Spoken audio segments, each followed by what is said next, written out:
Welcome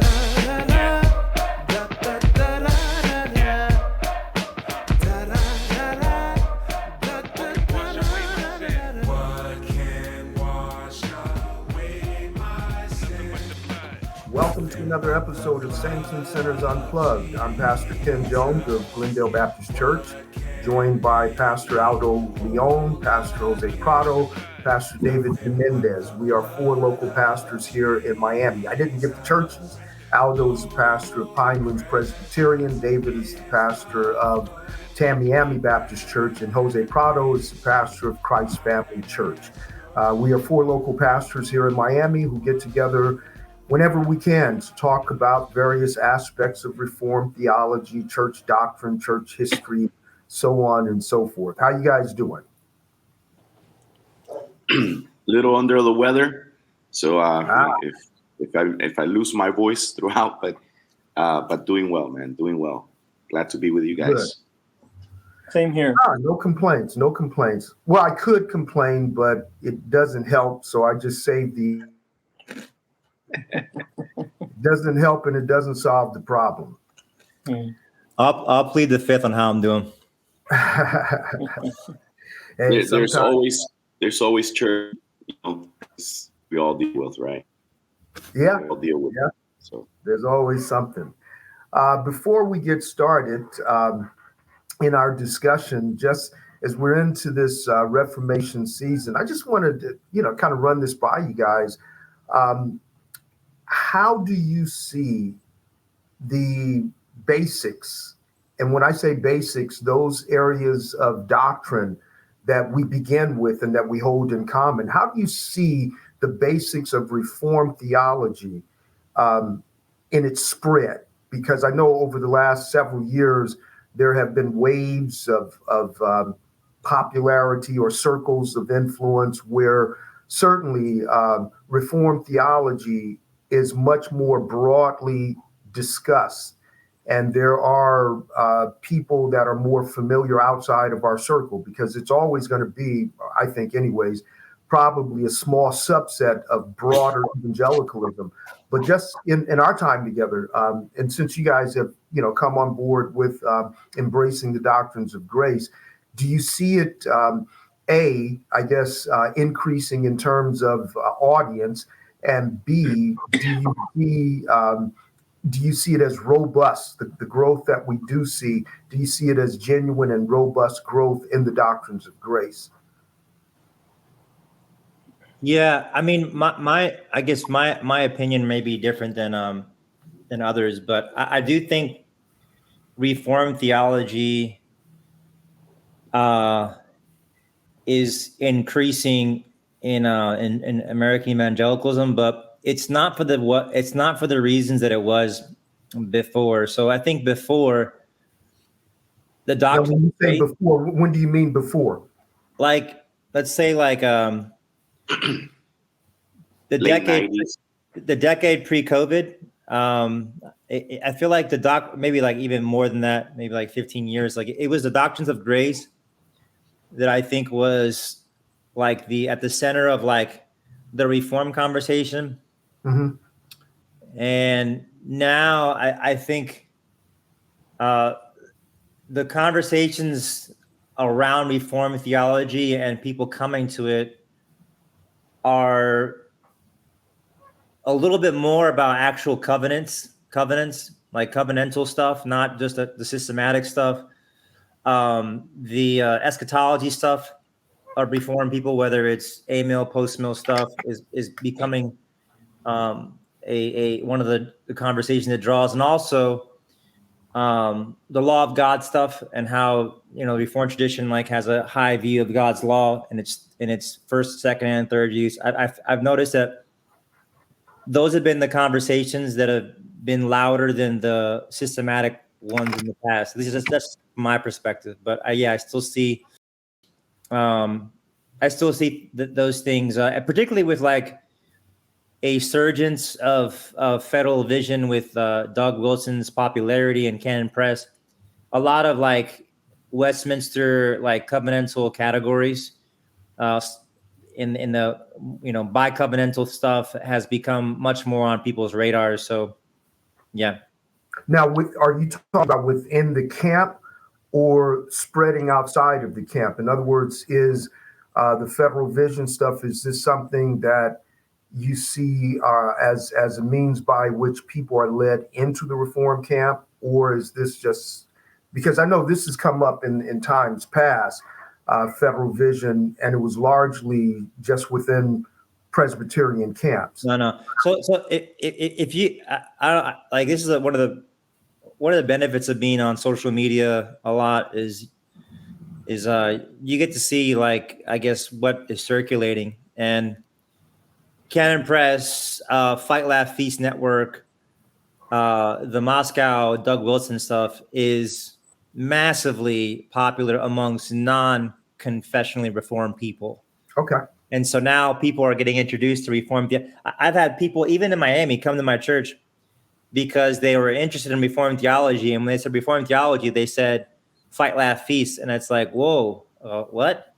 Yeah, that's not Reformed theology. But so yeah, it's been popular outside of like the normal boundaries of like NAPARCs, stuff. And so yeah, that's not a good thing. If you're coming to Reformed theology through Fight, Laugh, Feast or those things, that's not a good thing. Let's say that. Yeah.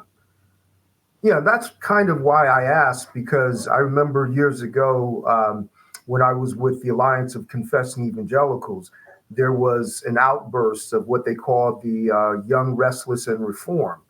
And it was largely people that were coming from independent churches or Bible churches or just traditional Baptists and congregational churches who had discovered, usually through people like John Piper, had discovered some aspect of the doctrines of grace and then were claiming, full on they were reformed. And it was whether it was through something that they heard at a conference or whatever, but they saw it as, I guess, being more substantial or substantive than what they were used to, and were, wearing the cloak of reform, but they weren't attached to the historic confessions and creeds, and really weren't really aware of the primary sources. They were used to people citing or quoting Calvin or the Institutes, but they weren't grounded in it. And so it was interesting to see what happened in that phase. And some of them, when they did get more immersed in it, they found out that they really weren't reformed. Yeah. Right. But another thing is, it's kind of like it surges among some groups and then it dies amongst others. I do think that one of the things the woke conversation did, it did gut Christianity for not gut Christianity. It gutted Reformed Christianity for a lot of people. So one of the things that was in that movement was,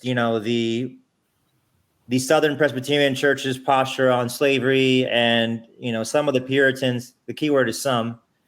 And so for a lot of people, like going back into history and seeing man act stupid at times, it really kind of like deflated the Reformed movement amongst a lot of people, not just African American people, but just a lot of people, because of like those things. And so, when you see deflation with certain people, it's something like other people discover for different reasons.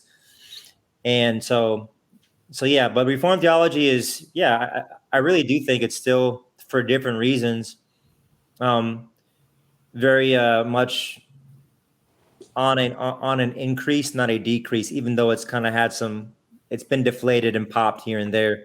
Would you say geographically, probably, there's an increase in Latin American countries and perhaps, other continents, but not so much in North America? I would, at least from my view, I would tend to think that in North America there's been a decrease.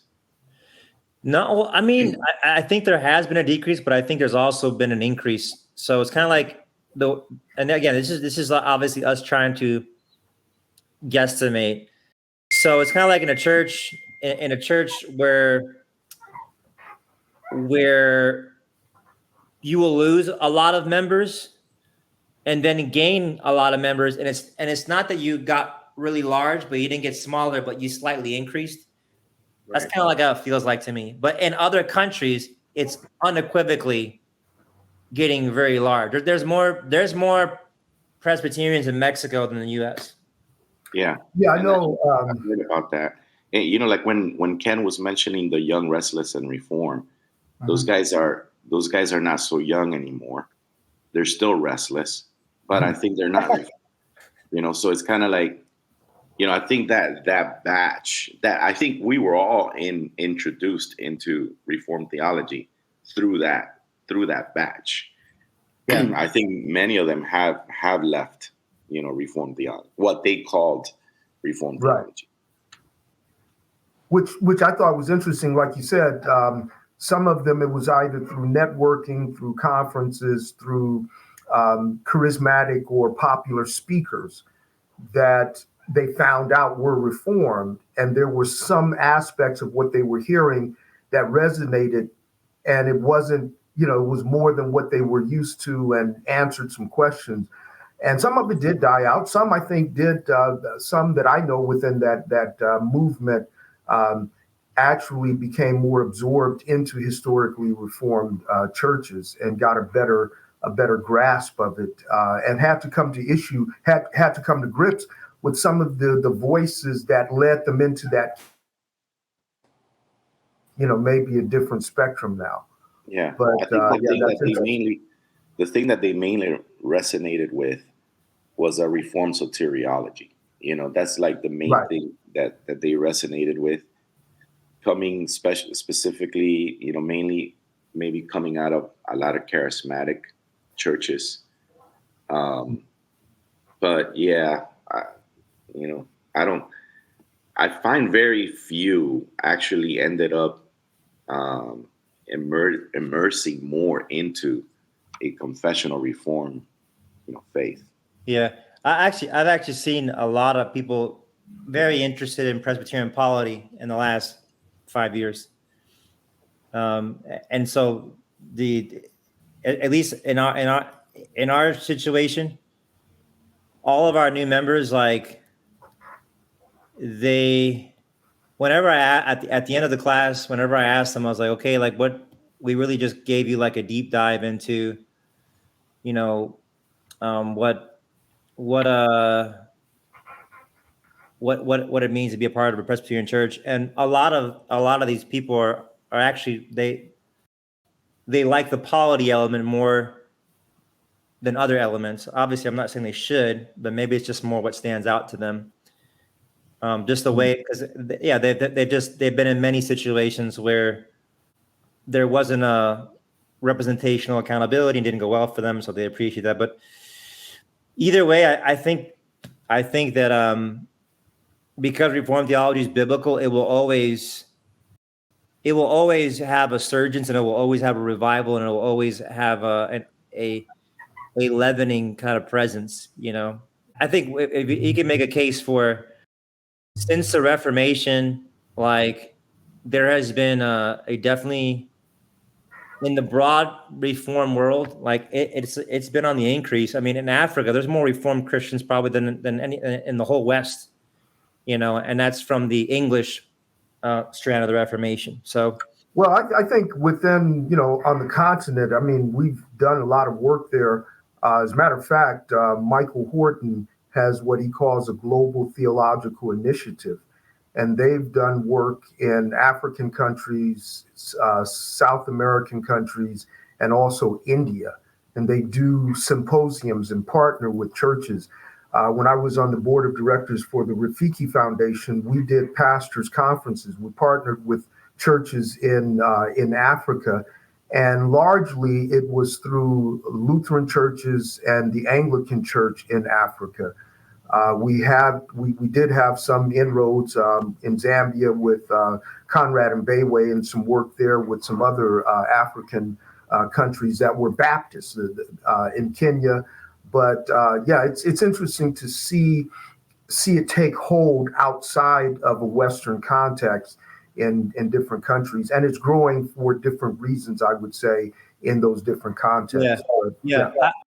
I think Reformed ecclesiology is the most easily exportable to any nation or nationality or people group, because it's the most simplest way to worship God. You don't need a whole lot.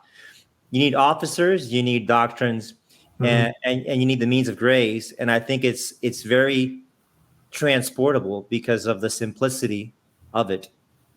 Well, I will say this, though, about the spread of Reformed theology and the ecclesiology.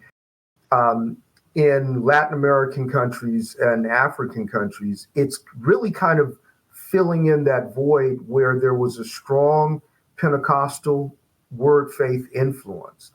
And I know when first time I went to Africa, the largest church in almost every country, we went to 10 different countries, the largest non-Catholic form of Protestantism was word faith and prosperity gospel. That was across the board. The largest churches in those largest Christian churches in many of those countries were all word faith, and so and then in the Latin American countries, it was largely Pentecostal, various forms of Pentecostalism. So reform in some of the places, and I know with the global initiative, what they've done is they've kind of gone, used to call them after the Second Great Awakening, the burned over district, that the areas that were heavy into the revivalism of Finney, and then what was left over was the burned over district once the revivals were gone. So Reformed theology kind of filled in and took the place in those Latin American countries in particular, where Pentecostalism was dominant. It kind of became a burned over district, and it made the area ripe for deeper theology and transitioning from Catholicism. So rather than from Catholicism to Pentecostalism, or having gone that route, Catholicism, Pentecostalism, and now Reformational theology. That's one of the things that we've seen certainly in the Latin countries. Yeah. All right, gentlemen. Well, that's interesting, worth thinking about. Well, that's a good segue into what we want to talk about. This will air sometime around the week of celebrating the Reformation, the Protestant Reformation, Martin Luther nailing the 94 Theses on the church door at Wittenberg, calling for a debate.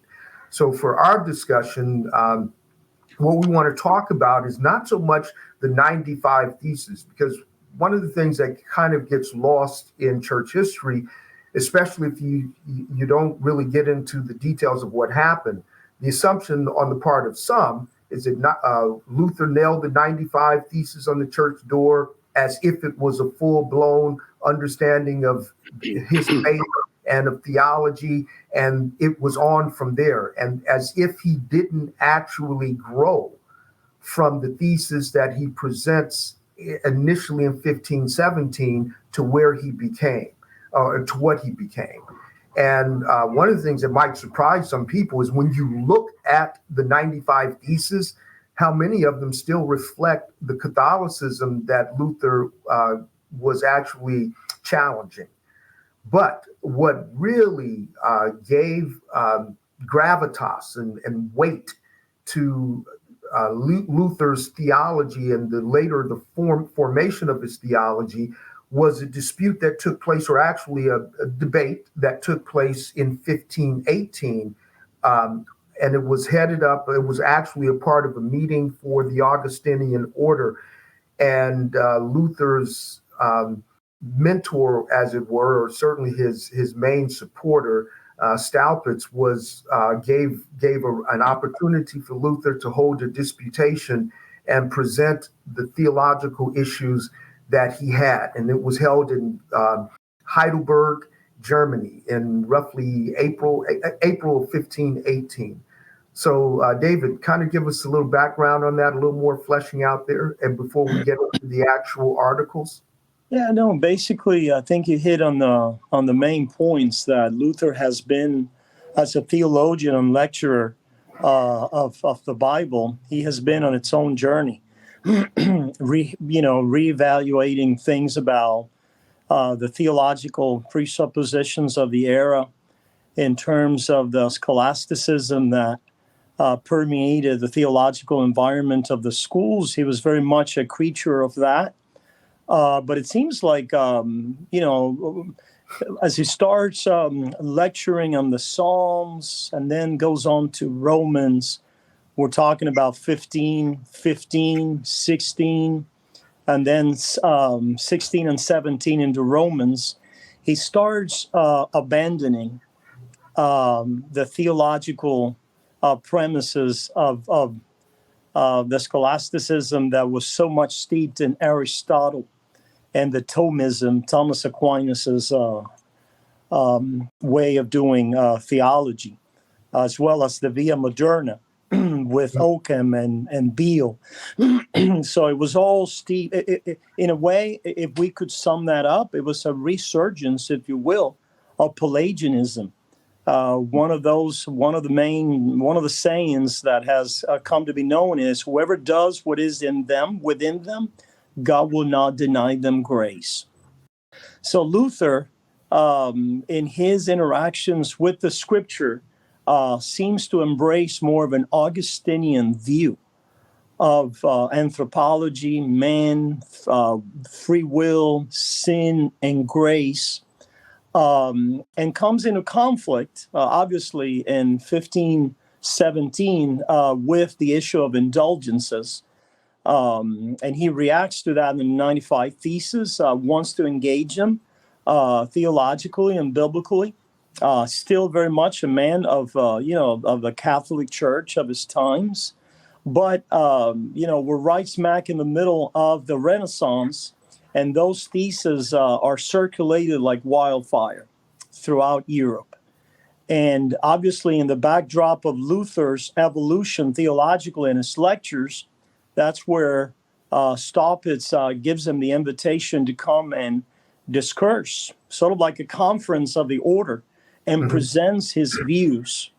And it is there where, on the one hand, it is not so much the issues of the papacy and indulgence and purgatory, but it is now a more calm, reasoned presentation on the theology that he has been working with, and out of the biblical work that he has been presenting in the school. So now this is an opportunity for, the students and the Bible teachers, the theologians to come together and hear him. You make a very good point here about the difference in terms of emphasis from the 95 Theses to the 28 Theses of the Heidelberg Disputation, because at the center of his attack or his concerns with the 95 Theses would be the issue of indulgences and the papacy itself. Whereas by the time, a year later, by the time we get to, it's not even a full year, it's from October to April of the following year. Now the emphasis, without getting into the specifics, but really the issue that permeates throughout the 28 Theses of Heidelberg is his take on free will and the theology of glory versus the theology of the cross. Yep. So you can right. see, he's much more centered on those things rather than the peripheral, as big as the indulgences are, because obviously that was one of the corrupting influences, as he saw to the theology of Rome. But he is much more, like you said, more measured. Yeah, and I'm wondering if the issue of indulgences had not come to a head as it did.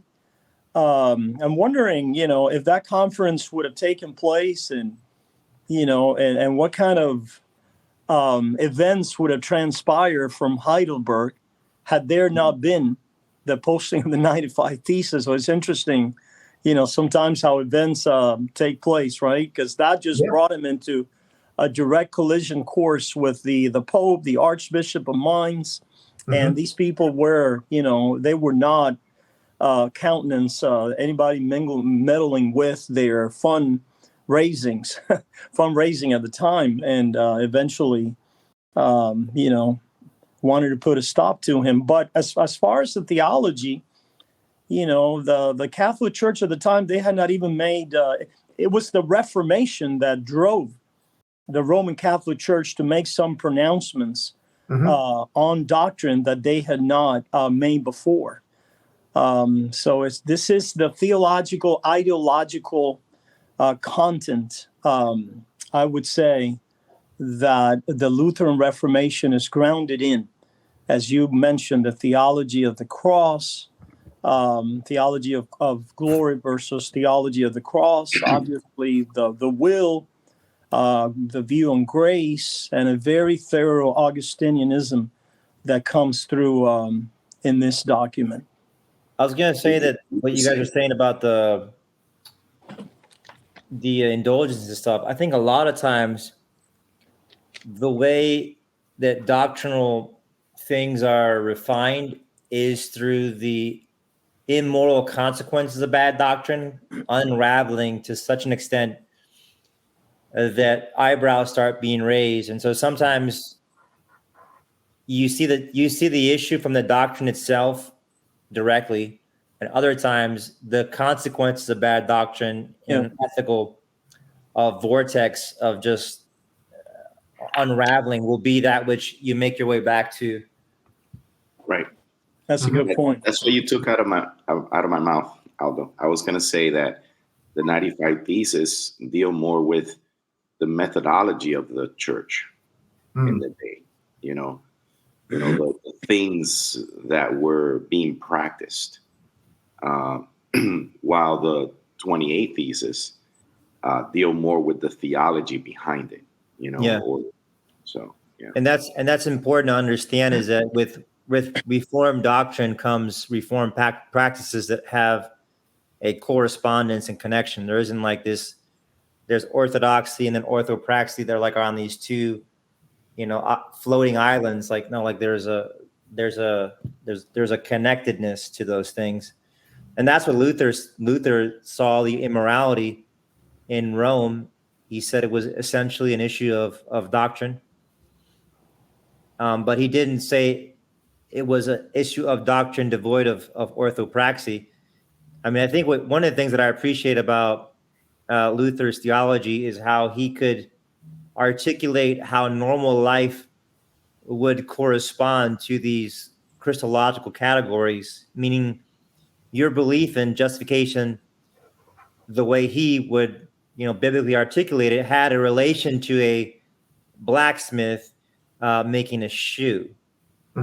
You make a shoe in a certain way in light of your view of soteriology.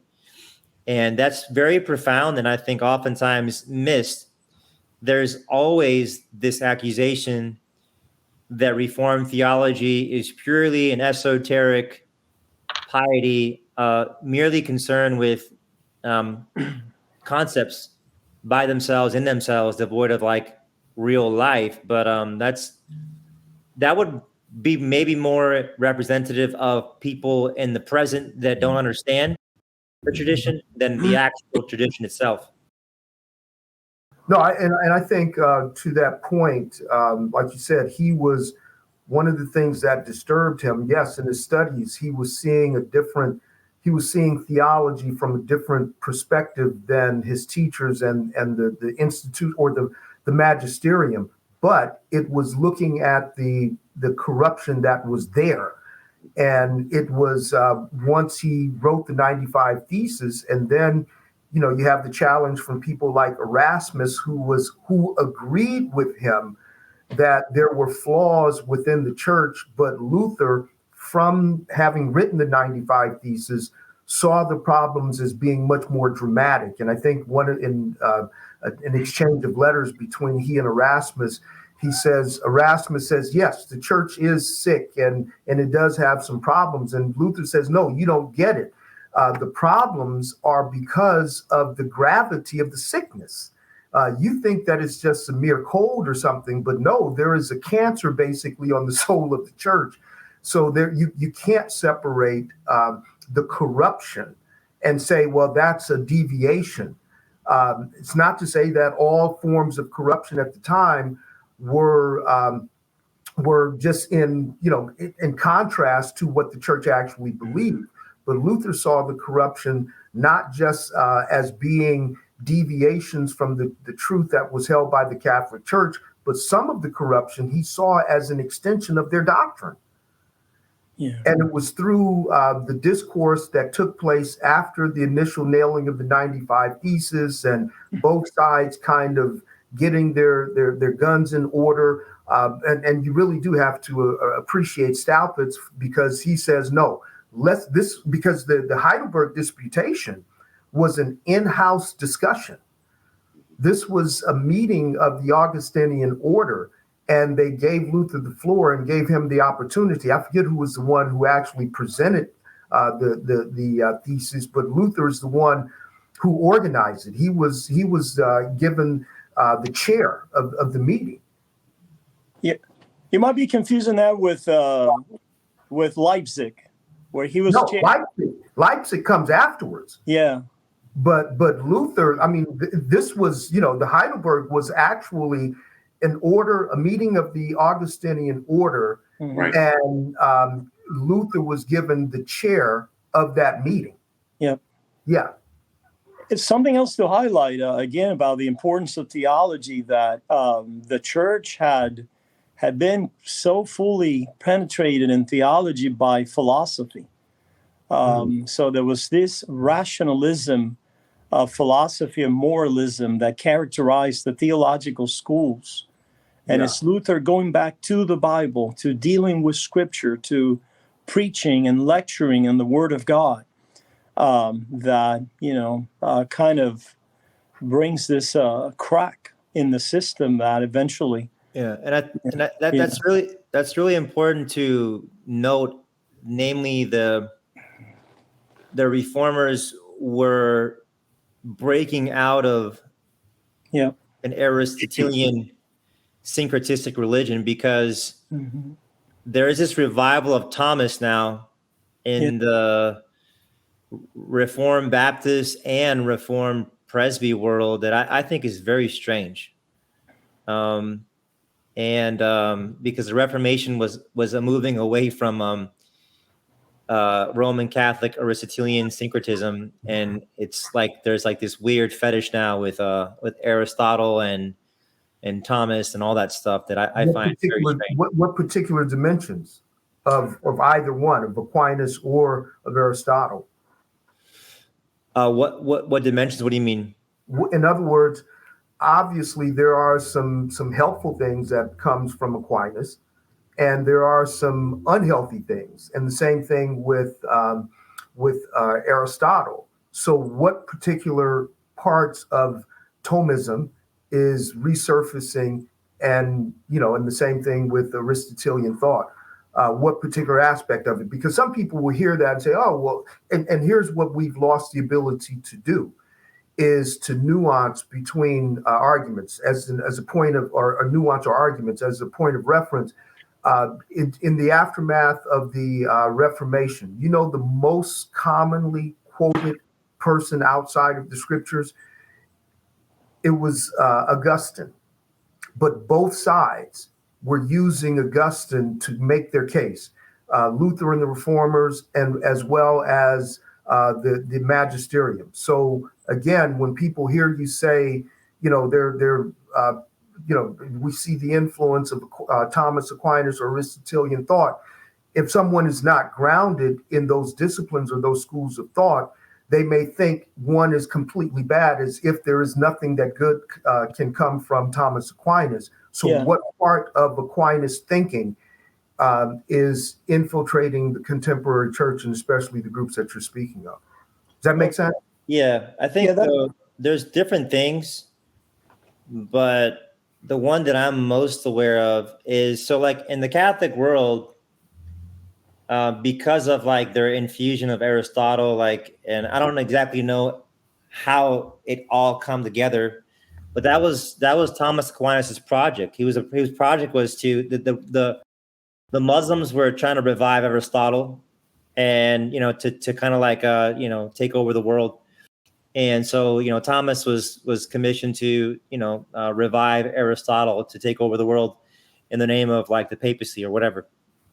And so part of the issue with the way when they infuse that, there's this world of nature and grace that are two tiers that operate in these, there's this lower tier of nature and this upper tier of grace. And it starts with their view of creation.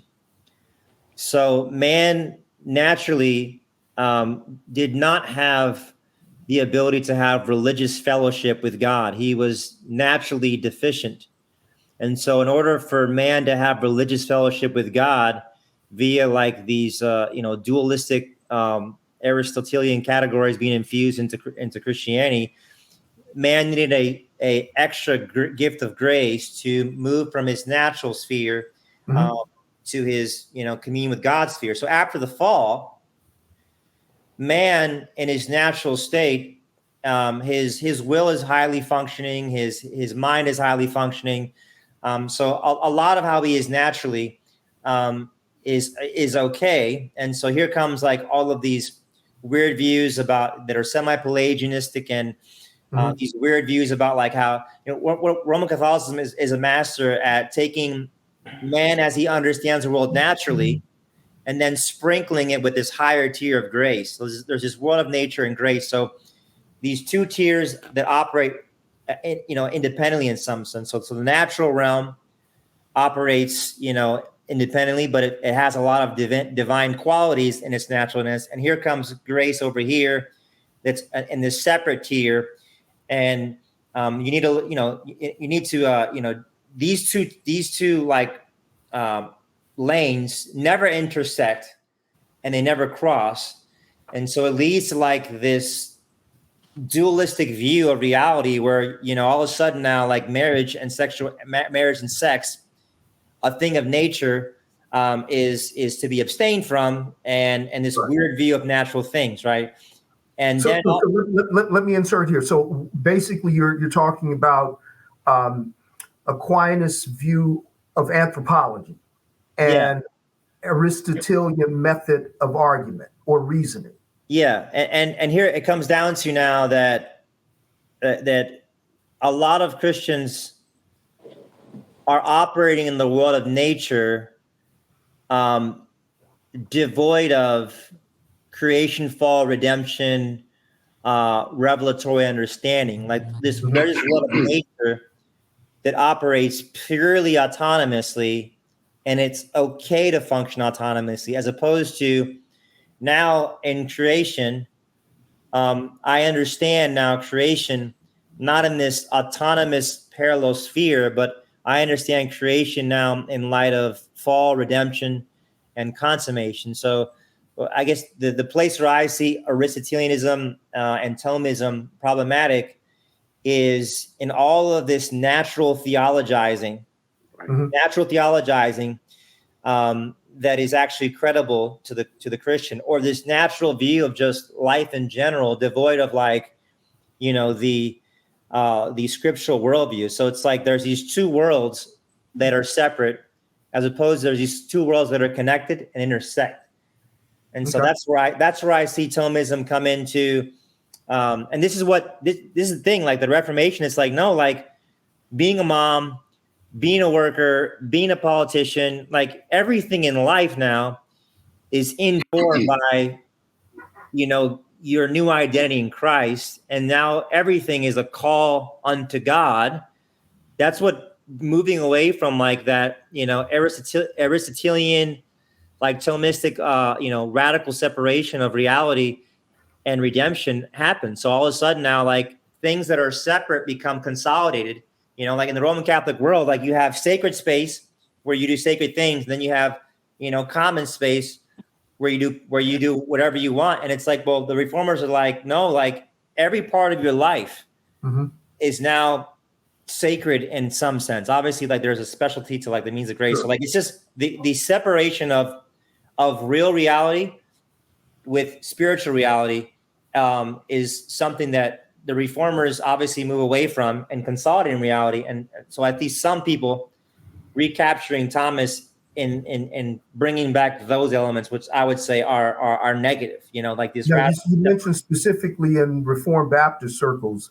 How is that surfacing in those circles?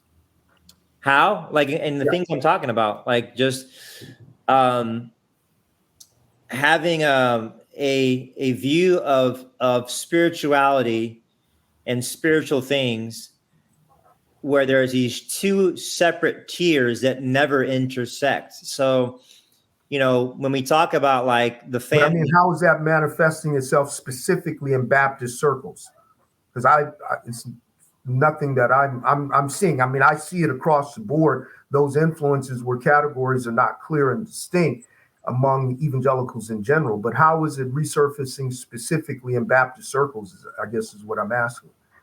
Oh, just it goes as simple as saying that when we talk about just like everyday life and you being a man, you being married, you having a family, saying these are things are of the world, these things are purely of nature. Therefore, I have no creation, fall, redemption paradigms to understand these things. They're purely of nature and they operate in some kind of like neutral realm. So it's like the neutralizing of something spatial and creational. And I see how that is problematic. I don't see that as taking hold within specific denominations. No, I see it I see it as a problem, not being able to understand. I mean, most famous question of Protestant catechisms is question number 1 of the Westminster Shorter Catechism. What is the chief end of man? Which is to glorify God and enjoy him forever, which includes serving him and glorifying him in all of life. But I do see that separation, which is early fundamentalism, which is across the board, and I think it's affected evangelicals just over generations. The idea of the sacred and the secular as if they are two completely distinct things, and not being able to understand how one can enjoy life, glorify God, even when it's not intentional, specific acts of worship.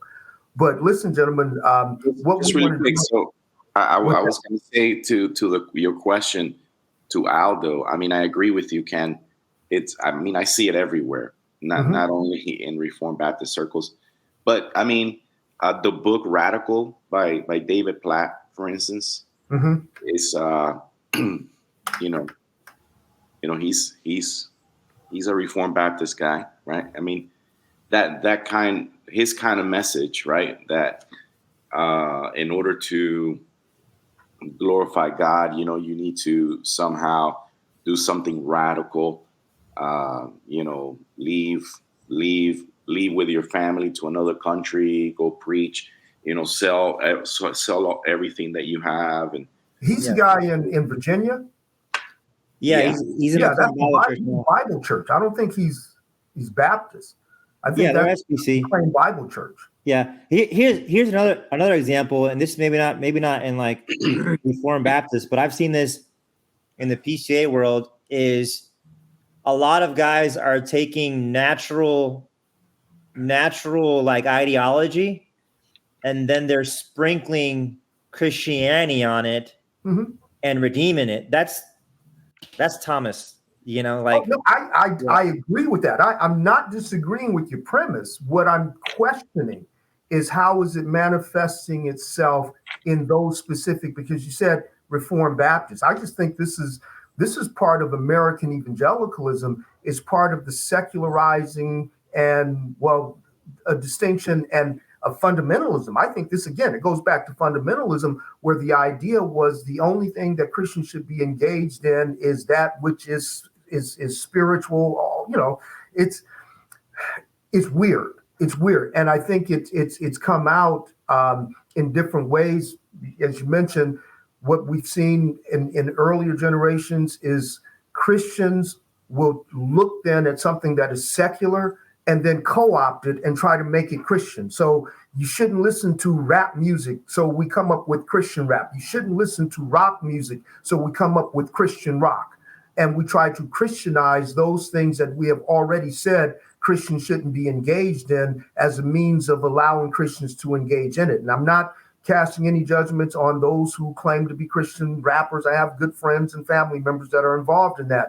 But it was almost this separate form. So you don't have to go to a coffee shop, go to a Christian coffee shop. Yeah. Well, and that's a great point, because I think in the Reform paradigm, I don't have to eschatologize creational things in order for them to be unto God. So in like in the medieval Catholic, you sprinkle Rome on everything, right, in order for it to be sacred. But creation has, because it's of God, it has a sacredness of itself. So I can, I can be a Christian and make very good music unto God without it being a Apostle Paul, chapter, Yeah, intentionally Christian themed. Yeah. And what do you think about this? Like Lord of the Rings is a great example. Like you have a movie that presents the Christian worldview in creative ways, but it's not like Romans 1, 2, and 3, so I do think that like you do argue, let's say you're an artist, like you are presenting something from the perspective of the Lord, but it's not like this obtuse, like preachy kind of thing, but to be fair, like I do think you're always like telling God's story when you do something as a Christian, but it's not with this kind of like hyper spiritual pixie dust, like it's like, for example, like I think the guy who has Trinity, like pesticides, John 3:16, painting, and runs his business in a way that is poor, not very well. Like that guy that's not a Christian business. Exactly. A Christian business is you make a good product. You have a way of governing your business that reflects the principles of the Lord and his worldview, not you placard, John 3:16 painting, and so like that's the thing. And I think that's the beauty of the piety of the Reformers is they have a view of creation that isn't on this kind of like separate tier that needs to kind of like be, sprinkled with the higher tier of pixie dust. It's like, no, God renews creation. Right. And so anyways, that's just. Okay. No, I just wanted some clarity on that. But listen, we kind of departed from the Heidelberg disputation, but in our next session, what we're going to do is get into the meat of some of the actual articles that are part of the disputation. There are 28 theses actually, and we will kind of go back and forth on some of them. But I do think part of what we see with Luther in the theses themselves is sort of a pushback against the Thomism, as well as the Aristotelian thought patterns that were dominant at the time in the Roman Catholic Church. Any closing statements that you want to make, David, before we transition and get ready to go into the specific articles? Well, I guess in the Reformation, the principle came out that philosophy and reason is to be a handmaiden to theology and not the other way around. When we enthrone reason and philosophy, then we kind of abort a good commitment to the scriptures and to the knowledge of God. So we don't neglect it. We don't do without it, but we use reason, the faculties of the intellect, in the service of the understanding of God and theology and revelation. And certainly that was one of the fruits of the Reformation itself, and just recovering an idea of service, art, and even thought, where you don't have to just, like Aldo was saying, put pixie dust over it, for instance, in medieval artwork. If it was a Christian artist, you almost had to, or a Christian theme, you saw the halos over people's heads to indicate something, rather than just naturalism or just, painting something as it is. Yeah. And so I love this title of a book by J.I. Packer and Thomas Howard years ago called Christianity, the True Humanism. And the idea wasn't what we mean by humanism as a philosophical discipline, but the idea that man is really known as he is reconnected with God. And one of the things that the Reformation does is it removes those sacred secular boundaries as categories by which you are to understand things. So we do have sacred space, but God made us for a purpose, and we have corrupted that purpose. And it's as we are rediscovered that we reconnected with God through Christ, that we can enjoy what he has created without necessarily it being an act of overt worship. But anyways, in our next session, we will take on some of the actual theses in the 28 theses of the Heidelberg Disputation. Hey, Ken, real quick. Mm-hmm. I know we got to go, but just a thought about what you just said. I went to the DC museums, and the pictures of mountains were more glorifying to God than all those disgusting second commandment violations all over the place. That's a good example of what we're talking about. Yeah, exactly. All right. Well, and the chosen.